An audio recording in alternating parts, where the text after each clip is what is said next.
Assalamualaikum warahmatullahi wabarakatuh. Selamat pagi, terima kasih sudah menonton video ini. Video ini nggak perlu di-subscribe, apalagi teaser guys, tonton saja. Let's go, enjoy, relax, and stay focused this video.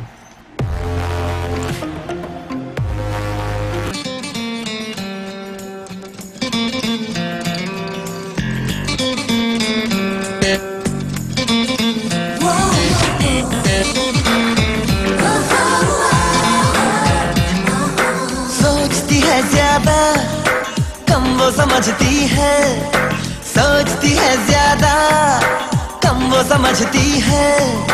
दिल कुछ कहता है कुछ और ही करती है। लड़की क्यों न जाने क्यों लड़कों सी नहीं होती, लड़की क्यों न जाने क्यों लड़कों सी नहीं होती।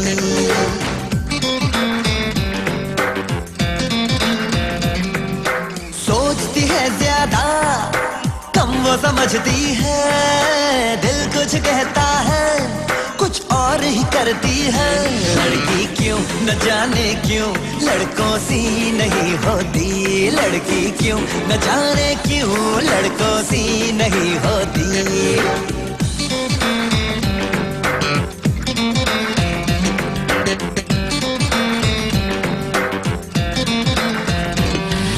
प्यार उसे भी है मगर शुरुआत तुम्ही से चाहे। खुद में उलझी उलझी है पर बालों को सुल।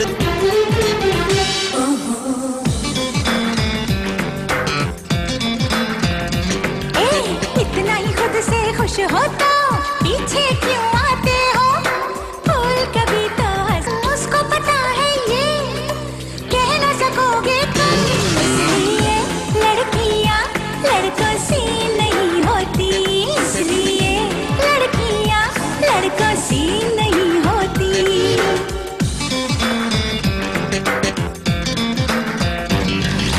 जाने कौन कौन से दिन वो तुमको याद दिलाए। प्यार को चाहे भूल भी जाए तारीखें न भुलाए। दिल में तुम्हारा नाम Wow. है। जिस चेहरे पर मरते हैं वो बोरिंग हो I'm not listening जाए। to कुछ ही you. दिन में नजरें इनकी इधर उधर I'm मंडे। not listening सिर्फ to you. प्यार से जिंदगी नहीं चलती। Okay, I'm not with तुम her. इंटीरियर डेकोरेशन का कोर्स क्यों नहीं करती? Okay, that's it. Assalamualaikum warahmatullahi wabarakatuh. Apa kabar semua sahabat tutor? Saya harap sahabat tutor semua sehat walafiat. Saya harap juga sahabat tutor tetap semangat. Alhamdulillah sekali kita ketemu lagi sahabat tutor semuanya. Kita ketemu dalam sesi kelima kali ini. Setelah kita banyak membahas tentang berbagai macam penilaian terhadap bisnis, kita sudah bicara berbagai macam cara-cara penilaian, baik itu penilaian dari aspek pemasaran, aspek produktivitas, dan terakhir kita bicara tentang aspek keuangan. Sahabat tutor, kali ini kita akan lebih mendetail lagi bicara tentang penilaian atau cara kita mengukur kelayakan sebuah bisnis. Maka dari itu saya harap sahabat tutor semuanya tetap semangat, tetap fokus terhadap mata kuliah studi kelayakan bisnis ini, sehingga sahabat tutor dapat memahami sekali jika sahabat tutor ingin membuka sebuah bisnis atau startup. Oke sahabat tutor, marilah kita mulai mata kuliah studi kelayakan bisnis ini dengan membacakan basmalah. Bismillahirrahmanirrahim.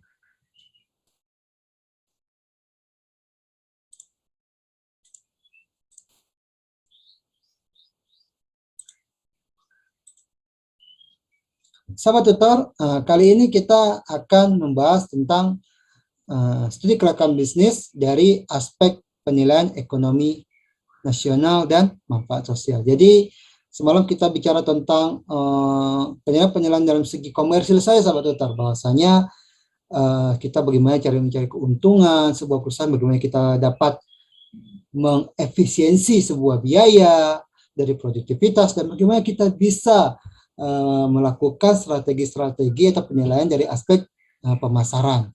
Jadi kali ini kita akan bicara tentang dari aspek ekonomi nasional dan manfaat sosial. Jadi kita tidak hanya membahas tentang laba atau rugi perusahaan saja, sahabat tutor. Kali ini kita juga membuat sebuah bisnis itu harusnya juga memberikan impact kepada lingkungan dan sosial sekitarnya, dan tentunya juga kepada negara, sahabat tutor. Dalam hal ini adalah ekonomi nasional.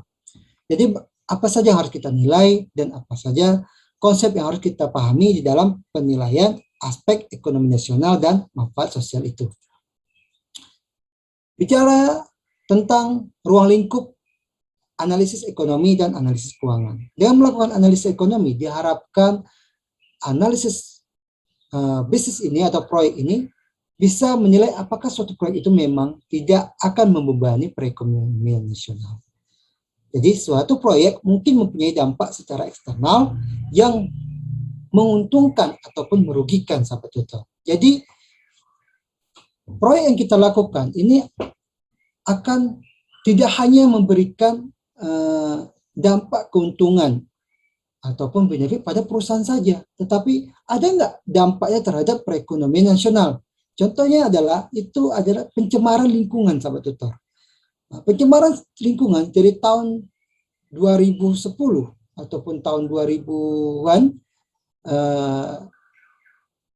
2005 itu sudah banyak yang namanya dampak proyek terhadap lingkungan, di mana adanya perubahan iklim, perubahan cuaca, sehingga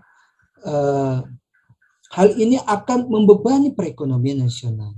Karena bagaimanapun sumber kehidupan masyarakat atau manusia ini adalah lingkungan, di mana oksigen yang kita dapatkan dari adanya lingkungan, di mana kita dapatkan iklim yang sesuai dan kondusif terhadap keselamatan manusia. Ini adalah dampak dari lingkungan itu sendiri. Jika kegiatan satu proyek itu memberikan atau membebani perekonomian nasional, maka ini dianggap sebagai bisnis yang kurang baik. Walaupun menguntungkan secara komersil, tetapi itu akan membebani keselamatan manusia dan membebani perekonomian nasional secara menyeluruh. Kenapa? Karena dengan adanya pencemaran lingkungan, dengan adanya polusi terhadap lingkungan, ini akan memberikan kerugian, mengancam keselamatan dari kehidupan manusia ataupun makhluk hidup yang ada di lingkungan tempat proyek kita kerjakan. Misalnya kita melakukan proyek di pabrik di tengah hutan, kita harus juga memikirkan bagaimana kehidupan hewan yang ada di hutan. Penebangan pohon tentunya akan membuat hutan menjadi gundul, sehingga membebani perekonomian nasional secara menyeluruh. Maka bisnis ini ataupun proyek ini baik secara komersial, namun tidak baik secara nasional. Kemudian proyek ini juga harus dapat memberikan devisa kepada negara. Jadi bagaimana kita tidak hanya memikirkan keuntungan proyek dengan mengefisiensi biaya-biaya, dengan mencari keuntungan yang besar, namun kita tidak membayar pajak, tidak membayar kewajiban kita kepada negara. Tentunya proyek ini menguntungkan secara organisasi atau perusahaan, tetapi merugikan secara perekonomian nasional. Jadi dengan adanya proyek ini tentunya akan memberikan devisa kepada negara. Lalu juga setiap bisnis ataupun proyek itu juga harus dapat meningkatkan pendapatan dan kesejahteraan masyarakat sekitarnya ataupun karyawannya. Sehingga proyek ini itu dapat membuka lapangan kerja dan memberikan pendapatan per kapita negara menjadi tinggi. Jadi dengan ada proyek ini itu bisa memberi kontribusi kepada negara, tentunya terhadap perekonomian secara menyeluruh.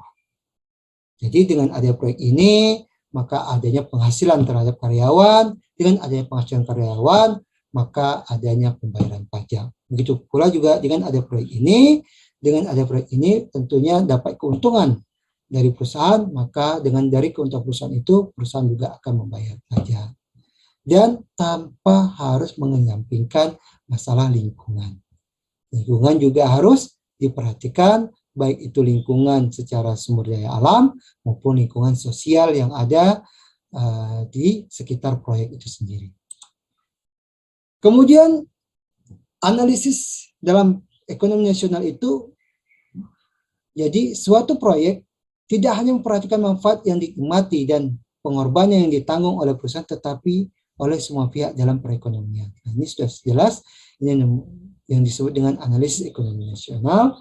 Kemudian sedangkan analisis yang hanya membatasi manfaat dan pengorbanan dari sudut pandang perusahaan disebut sebagai analisis keuangan atau bisa disebut sebagai analisis komersial. Nah, itulah yang saya bilang tadi, bahwasanya analisis sebuah bisnis itu tidak hanya memikirkan analisis dari segi komersial saja, tapi juga dari segi ekonomi nasional secara menyeluruh. Kemudian alasan kita melakukan analisis ekonomi itu adanya ketidaksempurnaan pasar yang merupakan bentuk dari struktur pasar yang tidak bersaing secara sempurna, termasuk di dalamnya berbagai distorsi yang timbul karena peraturan pemerintah. Jadi jangan sampai terjadi monopoli di dalam menghasilkan suatu produk ataupun monopoli terhadap produk di pasar itu sendiri. Jadi analisis ekonomi ini harus memberikan daya saing yang sehat. Jangan sampai adanya monopoli terhadap suatu produk sehingga terjadinya penyimpangan pasar, terjadi kenaikan harga yang tidak terkendali, sahabat tutor. Jadi jangan sampai barang tersebut menjadi langka sehingga harga menjadi mahal. Dan ini tidak baik secara ekonomi nasional. Walaupun secara keuntungan itu memberikan keuntungan yang besar kepada organisasi atau perusahaan, tetapi secara nasional, secara sosial itu tidak sehat. Karena daya beli masyarakat akan menurun sehingga ekonomi nasional tidak menjadi tercapai secara produktivitas dan pengeluaran. Kemudian adanya pajak dan subsidi. Nah, tentunya dengan adanya ekonomi nasional, analisis ekonomi nasional tentunya akan memberikan sejauh mana perusahaan membayar pajak, sejauh mana nantinya pajak yang dibayar oleh perusahaan tentu akan dikembalikan lagi kepada masyarakat dengan pemberian subsidi, baik itu subsidi yang bersifat bahan mentah seperti minyak, maupun subsidi yang bersifat infrastruktur seperti pembuatan jalan, jembatan. Jadi subsidi ini bisa dirasakan secara langsung maupun tidak langsung oleh masyarakat. Tentunya subsidi bisa dilakukan dengan adanya pembayaran pajak dari pihak perusahaan dan pihak pembisnis. Jadi perlu sekali sahabat tutor, karena pajak dan subsidi ini akan mempengaruhi ekonomi nasional.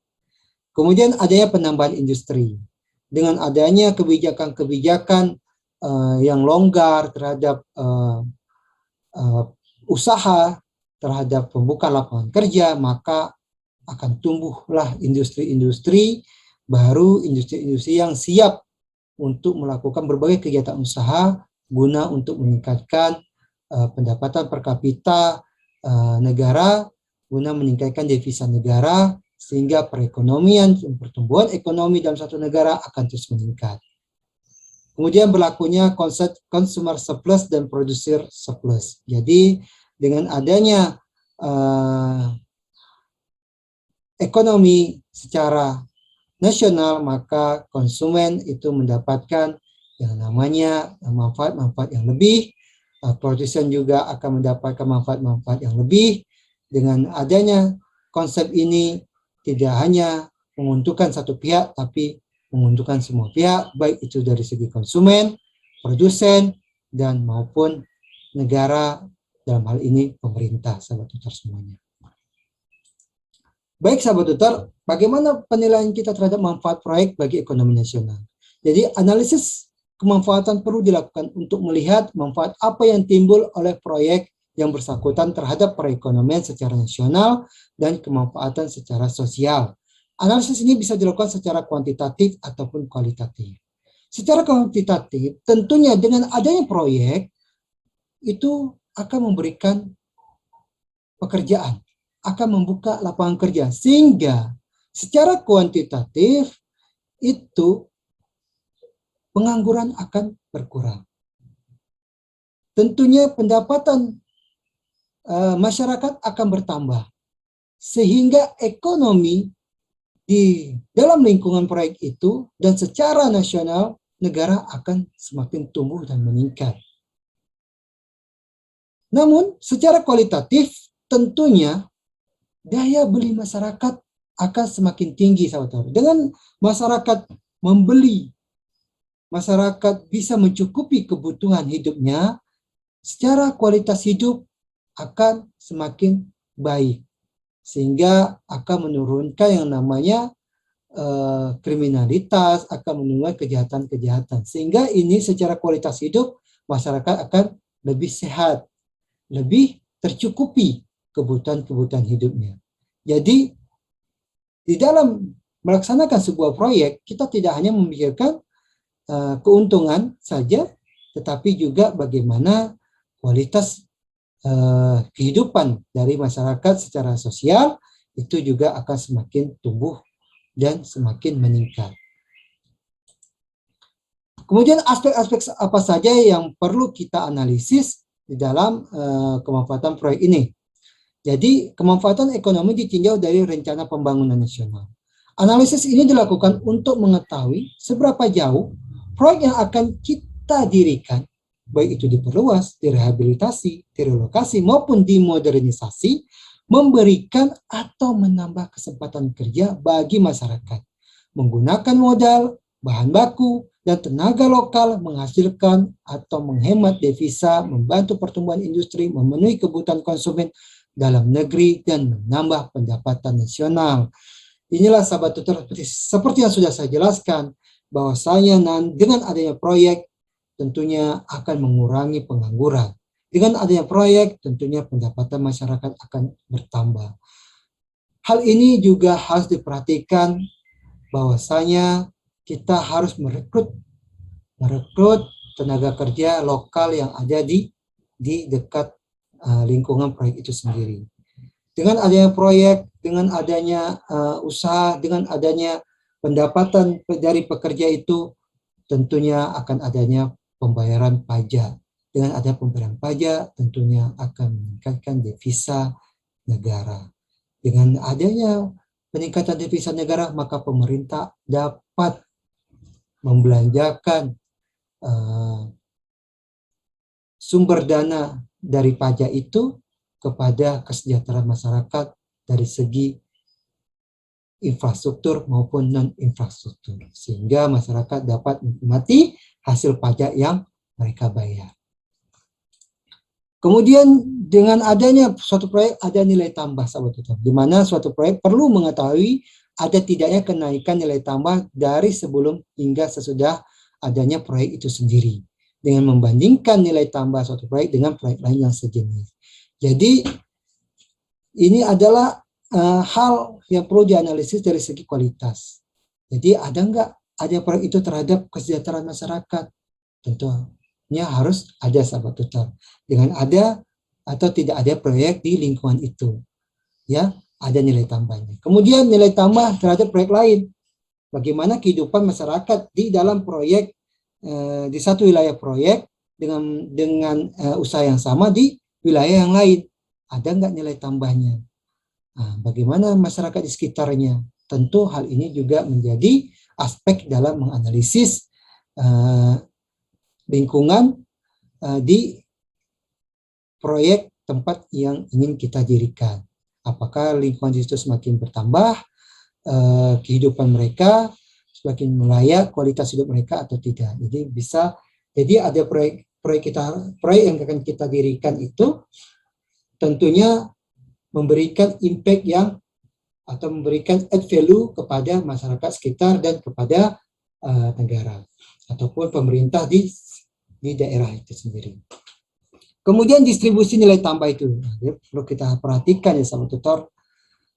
Seperti yang saya sudah jelaskan, setiap proyek harus dapat memberikan nilai tambah kepada masyarakat sosial dan kepada negara, dan bagaimana pendistribusiannya. Pendistribusiannya itu harus sifat menyeluruh sahabat tutor semuanya, sehingga masyarakat merasakan keadilan di dalam pendistribusian dari proyek itu sendiri.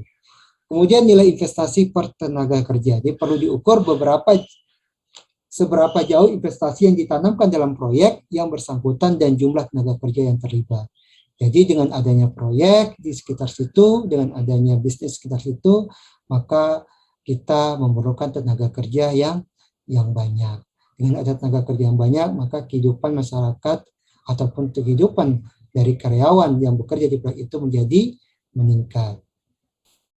Jadi perlu diperhatikan sekali antara investasi yang kita investkan dalam satu proyek dengan melibatkan berbagai tenaga kerja yang ada di dalam lingkungan sosial di dekat proyek itu sendiri. Kemudian profitabilitas ekonomi nasional. Jadi kriteria investasi yang bisa digunakan untuk menilai kelayakan proyek adalah metode internal rate of the return atau metode ekonomi rate of the return. Ini metode seberapa jauh laju pengembalian terhadap investasi yang sudah kita investkan kepada satu proyek. Jadi perlunya kita nilai sehingga kalau investasi kita ini menguntungkan, tentunya akan memberikan kontribusi terhadap ekonomi secara nasional. Kemudian pengaruh sosial yang ditimbulkan oleh proyek, tujuan analisis ini untuk mengetahui seberapa jauh pengaruh sosial yang akan timbul sehubungan dengan didirikan suatu proyek. Seperti saya bilang tadi, sahabat tutor, dengan adanya proyek tentunya masyarakat akan memiliki pendapatan dengan dibukanya lapangan kerja di proyek itu sendiri. Kemudian aspek berikutnya yang perlu kita lihat adalah aspek kemanfaatan atau beban sosial. Jadi IRR tidak bisa menerangkan tentang terciptanya lapangan kerja yang akan dimanfaatkan atau pengangguran atau oleh tenaga kerja pindahan, karena itu perlu dilakukan suatu perhitungan yang memasukkan unsur yang selama ini dikenal dengan istilah shadow price. Ya, seperti saya bilang, bahwasanya dengan adanya proyek tentunya membuka lapangan kerja, dengan membuka lapangan kerja tentunya akan mengurangi namanya pengangguran.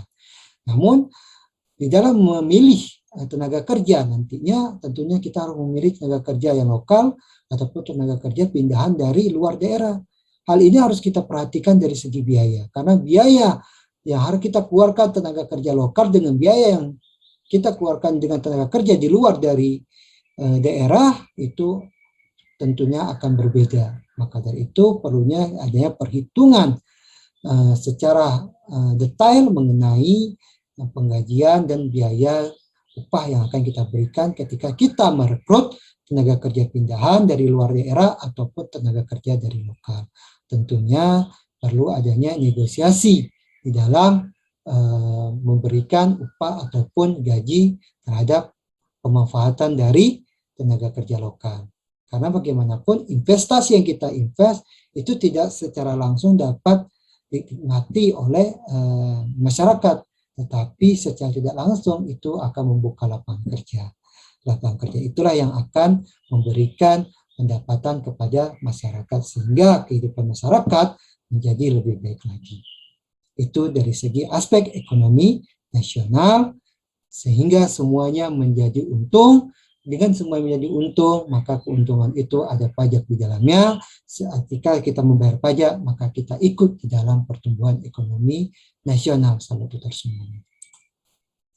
Kemudian aspek profitabilitas komersial sebagai dasar untuk memperkirakan profitabilitas ekonomi nasional. Sudah jelas sahabat tutor, kalau perusahaan kita atau proyek kita tidak menguntungkan, kita tidak akan bisa membayar pajak.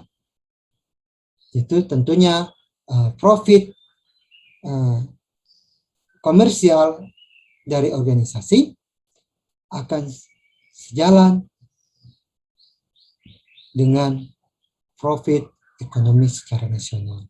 Karena perhitungan ekonomi nasional selalu bersumber pada perhitungan profit dari komersial.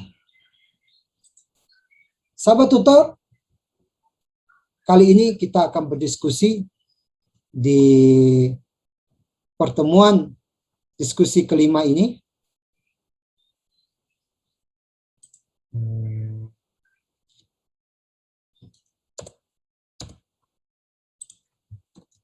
Diskusi kelima ini kita akan membahas tentang 7 aspek yang tadi sudah kita bahas di slide 7 sampai 10. Mengapa kita perlu menganalisis 7 aspek ini?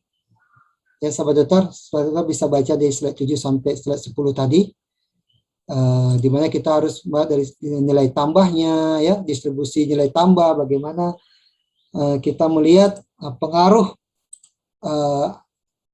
adanya sebuah proyek di dalam suatu wilayah untuk pertumbuhan suatu ekonomi nasional.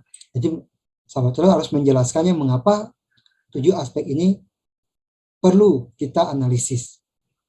Kalau sahabat sudah mendengarkan, saya sudah memberikan gambaran, jadi setiap aspek yang ingin kita jelaskan, yang ingin kita lakukan analisis, guna untuk mencapai satu pemanfaatan, guna untuk mencapai pengaruh terhadap pertumbuhan ekonomi secara nasional. Jadi saya sudah menggambarkan bagaimana nilai tambahnya, bagaimana distribusi nilai tambahnya, bagaimana dengan nilai investasi per tenaga kerjanya, bagaimana profitabilitas ekonomi nasionalnya, pengaruh sosialnya, bagaimana analisis dari atas beban sosialnya.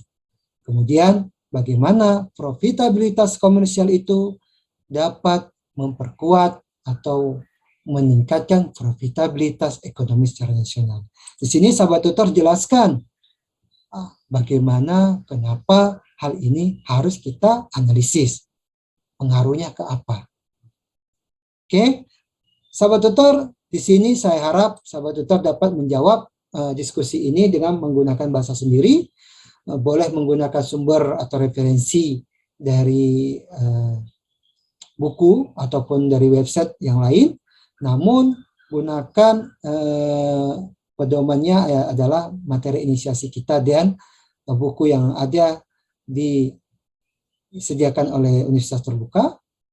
Saya harap sahabat tutor jawabnya dengan menggunakan bahasa sendiri, tidak melakukan plagiarisme, baik itu plagiarisme terhadap teman sendiri maupun terhadap buku, apalagi terhadap website. Boleh melihat atau mereferensi dari buku ataupun dari website lain, tetapi bahasanya adalah bahasa sahabat tutor pahami. Ya, jangan copy paste teks dari buku maupun dari teman maupun dari website. Jadi baca dulu, lalu ditranslatekan ke dalam bahasa sahabat tutor sendiri. Itu akan meningkatkan originalitas jawaban sahabat tutor, dan tentunya saya dapat menilai sejauh mana sahabat tutor memahami materi ini dengan baik. Baiklah sahabat tutor semuanya, terima kasih atas perhatian sahabat tutor. Mohon maaf apabila saya ada salah kata. Bila taufik wal hidayah. Assalamualaikum warahmatullahi wabarakatuh. Terima kasih sahabat tutor. Tetap semangat, be smart and be creative.